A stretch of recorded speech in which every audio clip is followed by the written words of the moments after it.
Bonjour à tous, bienvenue sur le Facebook Live de la Croix en partenariat avec Handicap International. Je suis avec Baptiste Chapuis, chargé de plaidoyer Handicap International, qui va répondre à vos questions que vous pouvez poser sur les commentaires juste en dessous. N'hésitez pas à les poser d'ores et déjà. Alors Baptiste Chapuis, peut-être la première question qui me vient à l'esprit pour lancer un peu les débats, les échanges, c'est en quoi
l'expertise de terrain que l'on constate. Et donc voilà, ça va être un peu, c'est les principaux deux objectifs que nous aurons aujourd'hui et demain. On commémorait hier la fin de la Première Guerre mondiale. Ces 100 dernières années, la guerre a changé de forme, a beaucoup évolué. Est-ce que vous faites vous aussi ce constat, j'imagine, oui. Et peut-être quelles sont les conséquences sur les populations civiles et quelles sont les actions que vous défendez, que vous... Alors, effectivement, ce qu'il faut savoir, c'est que depuis une centaine d'années, les moyens, les méthodes, les tactiques de guerre ont progressivement évolué. Et aujourd'hui, la guerre se déroule principalement en ville, dans des zones urbaines, ce que nous appelons des zones peuplées.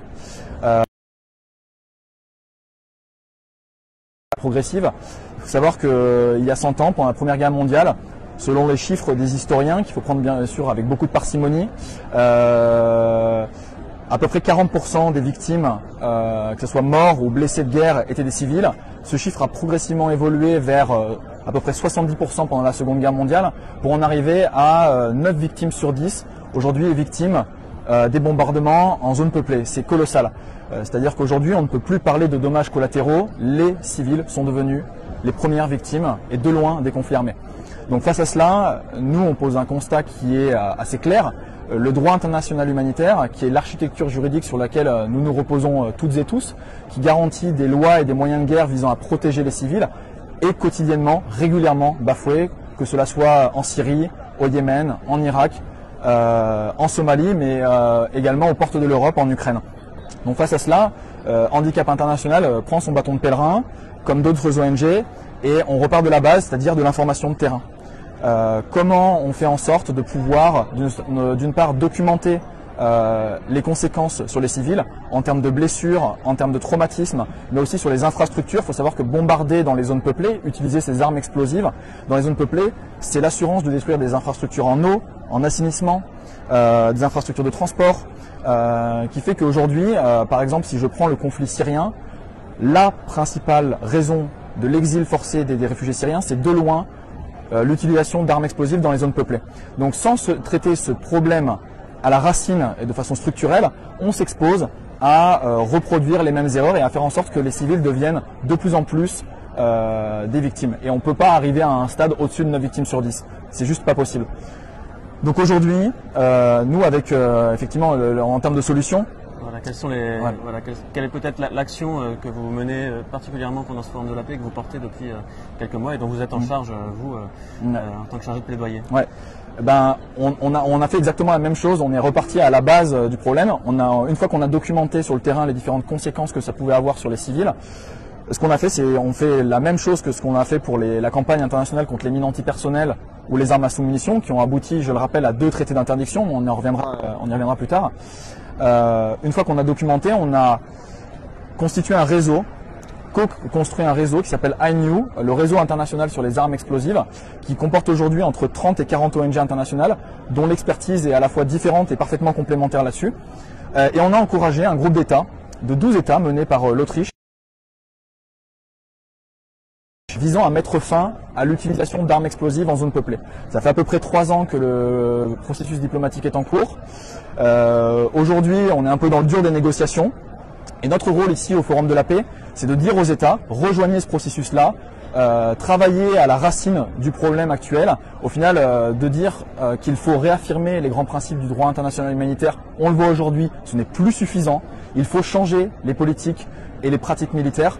Les militaires, contrairement à ce que l'on pense, sont capables de s'adapter aux nouvelles règles, aux nouvelles méthodes et au choix des armes qui diffèrent en fonction d'un conflit à un autre. Ils ont aboli les mines antipersonnelles, les armes à sous-munitions maintenant. Il n'y a pas de raison qu'on continue à utiliser des armes explosives à large et en impact en zone peuplée. Parce qu'encore une fois, la notion de dommage collatéral, aujourd'hui, elle ne veut plus rien dire. Quand 9 victimes sur 10 des bombardements sont des civils, il n'y a plus de dommage collatéral. Donc effectivement, aujourd'hui, ces 12 États-là, menés par l'Autriche, avec nombre de pays européens, l'Irlande, la Norvège, la Suisse, des pays qui ont été victimes de cette pratique-là, le Mozambique, par exemple, ou le Liban, sont sur la scène internationale en disant voici un projet de déclaration politique, et nous encourageons la France et ici les autres États avec lesquels nous allons discuter pendant ces 2 jours, de dire rejoignez-le maintenant, 100 ans après la Première Guerre mondiale, l'occasion historique est trop belle pour la manquer. Voilà, c'est une des questions qu'on me pose, que posent certains de nos lecteurs sur le Facebook Live. Quelle est la place de la France? Est-ce qu'elle fait partie de ce groupe de pays qui sont un peu en pointe? Et voilà, alors même qu'Emmanuel Macron a inauguré hier ce Forum mondial de la paix, quelle est sa position? Alors, il faut savoir que d'abord, la France a une responsabilité en tant que membre permanent du Conseil de sécurité, non seulement de respecter, mais aussi de faire respecter le droit international humanitaire. Et compte tenu du constat que je vous ai présenté plus tôt, on estime que la France a un rôle particulier à jouer, de moteur, dans cette déclaration politique. Malheureusement, la France ne fait toujours pas partie de ce processus diplomatique. Il faut savoir qu'on a quand même des raisons d'espérer. Quand il était candidat, Emmanuel Macron avait répondu à notre questionnaire qu'on avait envoyé à l'ensemble des candidats. Non seulement ça avait été le seul candidat à répondre à notre questionnaire, mais en plus, il s'était engagé à rejoindre la dynamique des pays européens qui visait à soutenir l'appel du secrétaire général des Nations Unies visant à produire une déclaration politique contre les bombardements de civils. Ce texte constitue aujourd'hui pour nous une base écrite qui nous conduit à dire, quand on va voir le Quai d'Orsay, quand on va voir le ministère de la Défense, quand on va voir les députés à l'Assemblée nationale, Emmanuel Macron, respectez vos engagements de campagne. Et en plus, ça va dans la droite lignée diplomatique de la France qui a adopté l'année dernière sa stratégie humanitaire et il est écrit noir sur blanc que la France cherche à renforcer l'application du droit international humanitaire. Donc pour aller au-delà du discours, pour aller dans les actes concrets, ce processus-là est l'occasion rêvée pour la France d'y participer. Il faut savoir que la dynamique elle est plutôt positive à l'international. Lors de la première commission sur le désarmement aux Nations Unies qui a eu lieu il y a à peine quelques semaines, l'Irlande, qui fait partie de ce core groupe d'États, a préparé une déclaration conjointe pour soutenir ce processus diplomatique. Et il y a 50 États qui ont soutenu ce texte, dont l'Allemagne, ce qui est nouveau, l'Espagne, l'Italie, le Portugal, la Suède, la Norvège, enfin une grande majorité d'États européens, et malheureusement la France ne l'a pas soutenu.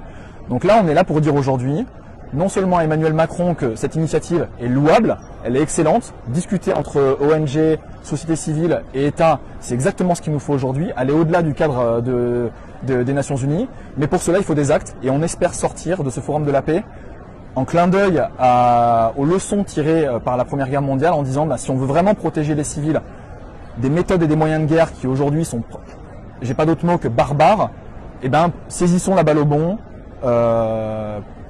saisissons cette initiative et engageons la France dans ce processus diplomatique. Avant une question d'internaute, peut-être nous redire, il y a eu un moment fort pendant ce forum hier avec la présence de 72 chefs d'État. Quels sont les prochains moments forts pour vous? Quels sont les moyens d'action? En gros, quel est votre programme? Quels sont vos objectifs pendant les 2 jours à venir? Alors pendant les 2 jours concrets. Voilà. Alors, comme je l'ai dit tout à l'heure, on a 2 principaux objectifs. La première, c'est effectivement de continuer à interpeller le grand public via des journaux comme La Croix, via des journalistes qui sont ici pour les interpeller et qui le relayent au plus près des citoyens, parce qu'en fait, effectivement, ce qui compte pour nous d'abord, c'est l'opinion, c'est la mobilisation citoyenne, c'est la mobilisation des médias. C'est ça qui permet d'apporter. Voilà, une pétition à signer d'ailleurs. Exactement. On vous encourage toutes et tous à signer la pétition internationale. Il faut savoir que tout le monde nous dit, enfin pas tout le monde malheureusement, mais à quoi sert une pétition aujourd'hui? Et nous, ce qu'on dit, c'est que nos expériences passées nous montrent que lorsqu'on a préparé avec les États le traité d'interdiction à la table des discussions, de contribuer à faire fructifier un réseau, de l'information, et ensuite pour mobiliser et aboutir à des échanges prochaines. Effectivement, tout ne va pas jouer à ce forum de la paix. C'est un espace de discussion, c'est pas un espace de négociation. Une fois que l'information sera disséminée aux acteurs politiques ou aux journalistes, il va falloir le ramener à l'ONU, soutenir les 12 États que je vous ai mentionnés.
Il y a eu une application directe sur le terrain parce que le marché des mines s'étant complètement tari, même les États qui ne l'ont pas signé ont été obligés de changer leurs pratiques, de changer leur politique et en quête de respectabilité internationale, de tourner le dos à des méthodes de guerre, à des armes qui hier encore faisaient consensus. Donc nos combats marchent et ça va au-delà de la dimension internationale parce que ce qui nous intéresse c'est le terrain, l'impact.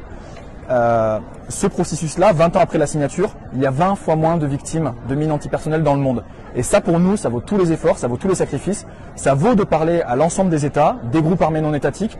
Et on ira contre des groupes terroristes, y compris des groupes armés non étatiques de façon globale dans leur ensemble. Et c'est pour ça qu'on continuera à parler à l'ensemble des États, pas seulement les États qui rejoignent notre combat, mais pour leur faire comprendre que dans tous les cas, la mobilisation citoyenne sera toujours derrière eux. Ils auront toujours cette pression-là, qu'on les lâchera pas. Et qu'au final, nous on est confiants parce que nos expériences passées nous montrent que on a gagné par le passé et on continuera de gagner là-dessus. Il n'y a pas d'autre choix que ça. 9 victimes sur 10 de conflits armés aujourd'hui. On ne peut pas arriver à un seuil de saturation supérieur. Il faut que ça change maintenant. Et les mines antipersonnelles, les armes à sous-munitions interdites nous montrent que on a une fenêtre d'opportunité et ce forum pour la paix sera l'occasion de continuer à en discuter. Une question toujours sur la Syrie de Lucie. Est-ce qu'on a une estimation du nombre de pertes civiles en Syrie? Je crois que c'est un exemple assez frappant, des pertes qui se font notamment par des bombardements de masse depuis le début du conflit. Voilà, c'est vraiment un des outils du conflit, sur cet exemple syrien. Alors, je vous invite, on fait partie d'un réseau international d'ONG qui s'appelle INU, le réseau international des armes explosives. Et du coup, chaque ONG a une expertise particulière. Parmi ces ONG, il y a l'un de nos partenaires qui s'appelle AOAV, Action on Armed Violence, qui sont des chercheurs spécialisés dans la collecte de données, de data, pour documenter l'impact sur les civils. Et ce qu'ils disent sur la Syrie, comme ce qu'ils disent sur le Yémen, c'est que de façon générale, il y a entre 8 et 9 victimes sur 10, donc à peu près 90% des victimes de bombardements, lorsque les armes sont utilisées dans les zones urbaines, les villes ou en zones peuplées, qui sont des civils. Donc aujourd'hui, on en est à ce stade-là. Et c'est une statistique qui est à peu près régulière depuis le début du conflit, il y a malheureusement plus de 7 ans. Donc effectivement, nous, notre but, c'est de faire comprendre que, au-delà de ces statistiques-là, il y a des visages, il y a des victimes, mais au-delà des morts et des blessés, il y a aussi, si on prend le cas syrien, des conséquences de très long terme. C'est-à-dire que quand on bombarde des zones peuplées, c'est pas seulement et malheureusement des morts et des blessés que l'on fait, on condamne des pays et des régions entières à l'instabilité sur des décennies. Je vais vous donner un exemple. Le Laos, le Vietnam, encore aujourd'hui, subissent au niveau reste explosif de guerre, mines antipersonnelles, les conséquences d'un conflit que les jeunes générations n'ont même pas connu. Donc ce qui est dramatique à dire, c'est que les jeunes générations syriennes qui naîtront demain, potentiellement vont connaître les conséquences d'un conflit qu'elles n'ont elles-mêmes pas connu.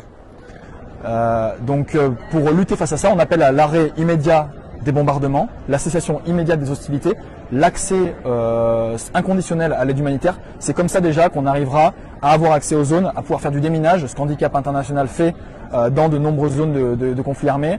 Et voilà, on a sorti un rapport pour vous donner un exemple de ces conséquences de très long terme au-delà du déminage. On estime aujourd'hui qu'il faudra à peu près 50 ans pour déminer la Syrie. Donc inutile de vous dire qu'on ne pourra pas faire du commerce avec ces pays-là. Ça aussi, il faut le prendre en compte. Si les États ont une vision très réelle politique, voilà.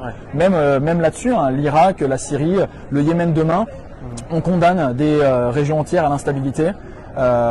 Et effectivement, on a sorti un rapport qui souligne que la principale raison de l'exil forcé des réfugiés syriens, c'est d'abord les bombardements en zone peuplée. Des gens qui nous ont dit l'école de mon enfant a été détruite, d'autres qui nous ont dit la station d'approvisionnement en eau ou en électricité a été détruite. Je n'ai eu que d'autres. J'ai été obligé de fuir. Et en moment comme ça, pour le Forum de la paix, où on va discuter migration internationale, c'est aussi intéressant de penser aux causes structurelles qui ont causé ces conflits-là. Donc en fait, finalement, on ne parle pas que d'un enjeu de paix et de sécurité avec la campagne Stop Bombing Civilians. On parle d'un enjeu de développement de très long terme. C'est un enjeu qui couvre, je pense, la plupart des thèmes qui sont couverts par le Forum de la paix aujourd'hui et demain. Très bien, écoutez, ça fait une vingtaine de minutes maintenant qu'on parle. Merci aux internautes qui ont posé des questions. On continue à vous suivre, Handicap International, sur les 2 jours qui nous restent ce Forum de la paix, avec des articles à venir sur le site de la Croix. Et on rappelle la pétition à signer sur le site change.org, portée par Handicap International, contre l'utilisation d'armes explosives en zone peuplée. Voilà, merci beaucoup d'avoir suivi ce Facebook Live, et à très bientôt sur les sites Handicap International et de lacroix.com. À bientôt. Merci.